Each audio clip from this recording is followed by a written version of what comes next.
folks, welcome back. I am here with yet again another meal kit.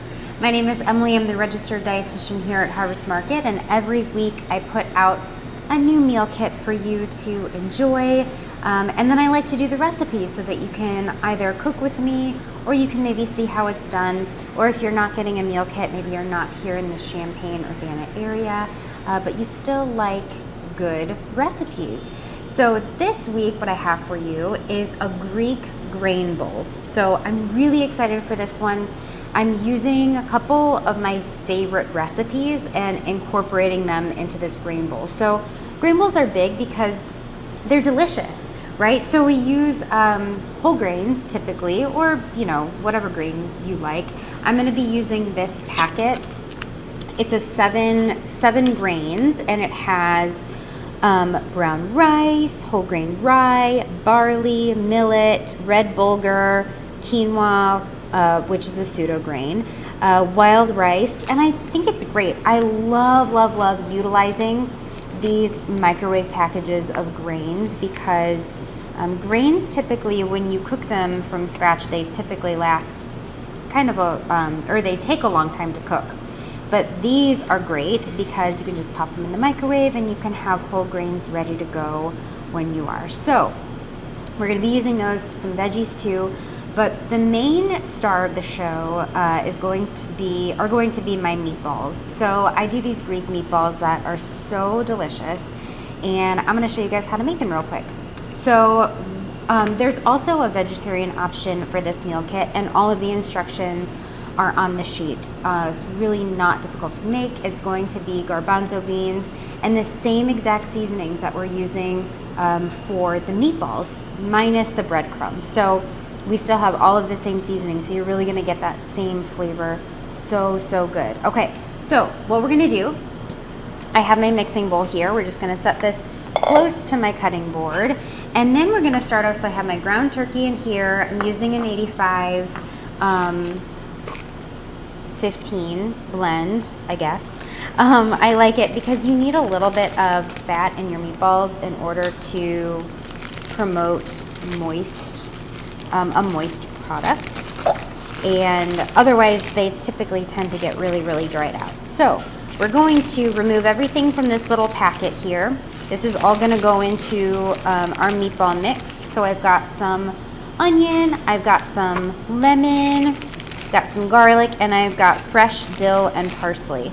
So this is one of the main things whenever I'm making any type of meatball, whether it's Italian flavored or Greek or I don't know, like an Asian style, you've got to add really good aromatics, and you've got to add fresh garlic. You have to add fresh garlic. It's a must. It's so good. So meat by itself, it's really plain, right? So it needs some help. And those really kind of pungent aromatics just go beautifully in this. Fresh herbs are also fantastic. So again, I'm doing a parsley and a dill. So what we want to do here is we want to make sure that we slice our onion really small, dice it really small. The reason is, if you've ever tried to add vegetables to any type of like meat mixture, whether it's a burger patty or meatloaf or meatballs, you'll notice that the more veggies you add, the harder it is for it to stay all together. And really the reason for that is the vegetables excrete water when they're heated, when they're cooked. And so and really big chunks like that, it'll just kind of create this really big air pocket, and it'll just not make the meatball or whatever it is cohesive. So what we want to do is we want to create a really small cut so that it kind of mimics the size of the ground meat, and it doesn't encourage it to fall apart. We don't want that. So I'm just going to run my knife through here. You can also, by the way, use a box grater, something like this, if you want to grate your onion. Maybe you don't feel like chopping, maybe you don't feel comfortable chopping, whatever, you think it would be faster. Really either way is fine. I don't care which way you choose, as long as you get your onion nice and small. So I'm just doing that rough chop here And I'm not using a big knife. I don't really need a big knife for this job. It's not necessary. I just have a pretty small, just kind of basic chef knife for this. Nothing too fancy. All right, so this is a really nice dice. We want just really, really small cut here. Beautiful. Kind of going everywhere. That's all right. Okay, so just slide it right off there. So I'm gonna do some fresh garlic. Just gonna hit it on my cutting board like so that I can just peel it right off. And then I'm just, same with this, I'm just gonna do a really, really small mince here. Because I want this garlic to be incorporated throughout the entire dish. The entire thing, so that each meatball gets nice big garlic flavor. We don't have just like one huge chunk in there. Okay, do a nice mince. Beautiful. Just remember to scrape it off the side of your knife every now and then so that you get all those little itty bitty pieces nice and chopped up. Okay, beautiful. Gather it all up with your knife. Plop it right in that mixing bowl.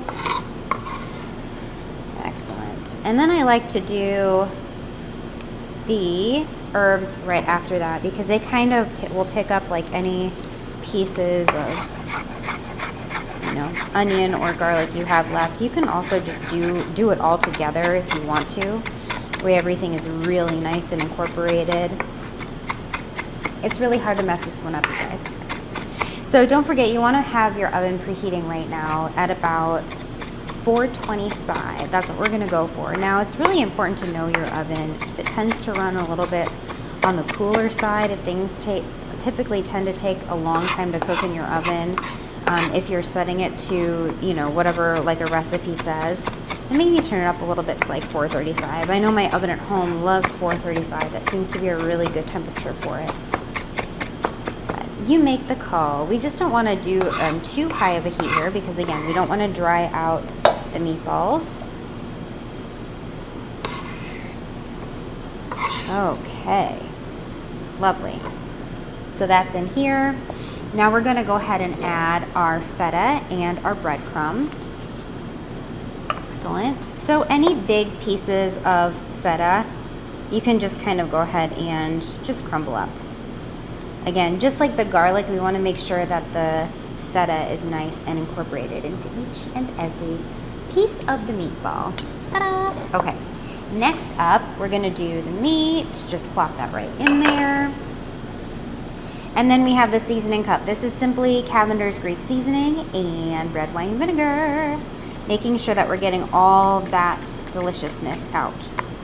Okay, so I'm going to employ the use of my gloves because we're working with raw meat. Whenever I work with raw meat, I like to use gloves if I can, or clean hands. I just really like to use my hands in cooking, folks. I really do think they're the best tool in the kitchen.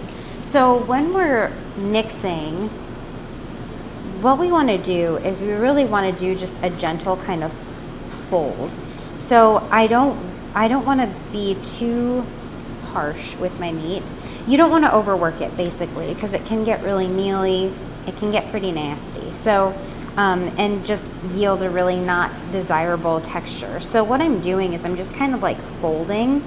I'm just kind of taking the meat, taking the stuff that accumulates at the bottom of the bowl, and just kind of folding in like so that every part gets some of that delicious filling, or, you know, delicious pieces like the onion and the feta. That's really what we want. So I'm just going to kind of keep folding. And I'm looking in the bottom here. I'm looking to see if things are still falling in the bottom. And so I'm just gonna kind of keep folding over my meat until everything is incorporated and it's not in pieces anymore. Just kind of press that in. So I have also I like to have my sheet tray ready to go. So that is next to me. All right, so looking in the bottom of the bowl, looks like everything is pretty much incorporated, save for a few little pieces there, which I'm just going to kind of press into my big meatball until I make into smaller meatballs. There we go. Perfect. Okay, so, oh, I forgot the lemon. Okay, so we're gonna go ahead and add this lemon in too. See, I forget things too. You can totally make up for it, promise. Again, it's hard to mess this one up. So I have a half of a lemon. I'm gonna cut that in half again to get a quarter of a lemon, and then I'm just gonna squeeze this in. The rest we're gonna save for serving. So you can just take this and just kind of work it in there. This lemon is gonna yield really beautiful flavor in here. I love fresh lemon. It adds acidity, it also adds flavor, which is really important. So we're just gonna kind of fold that in once more. Excellent. Okay, now we're ready to make our meatballs. Okay, so I'm just gonna go ahead and kind of portion off little pieces. And you can always go back and make sure that, you know, they're of approximately the same size. So you're gonna get about 8 meatballs, so 4 per person for a 2-person kit, and then double that for a 4-person. So you're gonna get like about 8 or 9, and then about 16 or 18 meatballs. You can use something like a disher or like a scoop if you want to make sure that you get really evenly sized meatballs. 2, 3, 4, 5, 6, 7.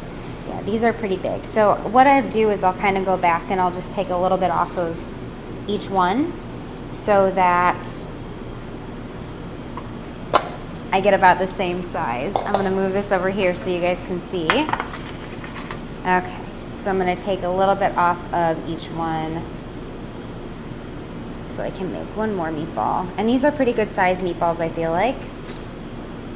Okay, then we're just going to kind of re-roll.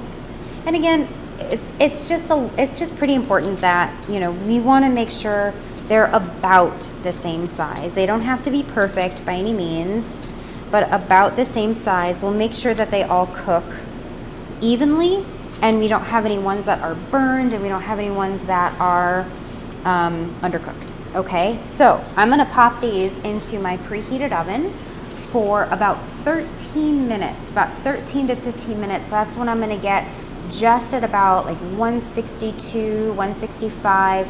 That's the temp that we're looking for. If you wanna pull out your meat thermometer, you can, but about 12 to 13 minutes is ideal. Okay, I'll meet you right back here. So while my meatballs are in the oven, I'm gonna go ahead and get the rest of the grain bowl together. So we have cucumber, we have Roma tomatoes. I have heated up my package of grains. So this goes in the microwave for 90 seconds. You just tear a little piece of that and it steams right in the bag. Absolutely beautiful. So easy, and they smell so good. I love all the different grains in there. We have some spring mix that we're gonna add to our bowl.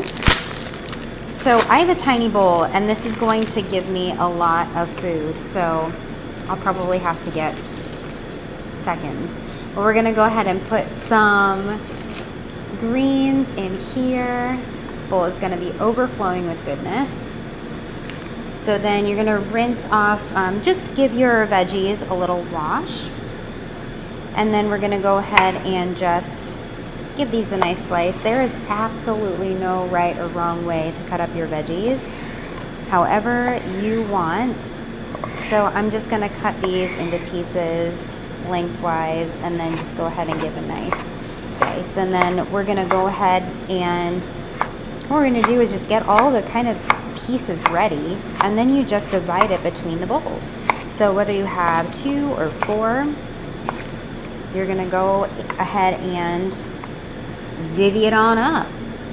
So I'm just gonna kind of cut the tip of the Roma off. There's no need to peel the cucumber, which I forgot to mention. You don't need to peel the cucumber. The cucumber is an English cucumber, and it has a very thin skin and completely edible. Again, super thin. That's why it's wrapped in the plastic typically, to protect the skin. We're just going to go ahead and do a nice cut on these. I like Roma tomatoes a lot. They're really kind of traditional, a lot of Italian and Mediterranean cooking. And they're really great because they're really nice and hearty, so they don't have a ton of juice on the inside, and they just hold up really well. They have a good tomatoey flavor. I like them. I think they're just stinking tasty. So I'm just gonna give these a chop. I kind of like, you know, kind of like chunks. If you want small, tiny pieces and mix it all together, go for it. All right. And this is great because, again, you can be doing this while your meatballs are in the oven, so everything is prepared and pretty much ready to go. So again, I have some of my grains that I'm just gonna go ahead, plop right in here. Lovely, they're steaming. Look at this, look at that. Oops, some on the floor. I love kind of the color, the different pieces, the different textures in there. It's just beautiful. Okay, we're gonna do some tomato, some cucumber, and then there's gonna be room for my meatballs here. Maybe. This is, like I said, this is a pretty small bowl, and there's gonna be a ton of food. This is my lemon, my dill yogurt sauce with lemon. It's like tzatziki without the cucumber. That's essentially what it is. Super good. If you get the meal kit, you're gonna have this recipe on the back of your instruction sheet ready to go. This is one of my all-purpose dressings, dips, sauces. You can put it on so many things. I like to dunk just like pita chips in it, or pita, put it on like Greek chicken, put it on roasted veggies after they come out of the oven, just drizzle it over. Holy smokes. So stinking good. Okay, I'm gonna go ahead and check on our meatballs. Meet you right back here. Meatballs are done. Here they are, coming straight out of the oven. Looking so beautiful, smelling so good. So we wanna make sure that right as soon as they come out of the oven, we do grab some foil and we cover these guys for about 5 minutes. That's going to ensure that they are moist and so perfectly tender, and they just kind of fall apart and are beautiful. But they don't fall apart, they still hold together really well. So once we let those rest, we can just plop them right into our grain bowl, drizzle some of this sauce right over the top, and you have yourself one delicious Greek grain bowl. So excited about this recipe, you guys. I wish you could smell my kitchen right now. It smells amazing. So many good things going on in here. Again, this yields quite a bit of food, so I do recommend a larger bowl than I have right here. But I hope you guys enjoyed this recipe. Thank you so much for watching. Don't forget to check out some of my other videos that I have on here, and I will see you all next time. Take care. Bye.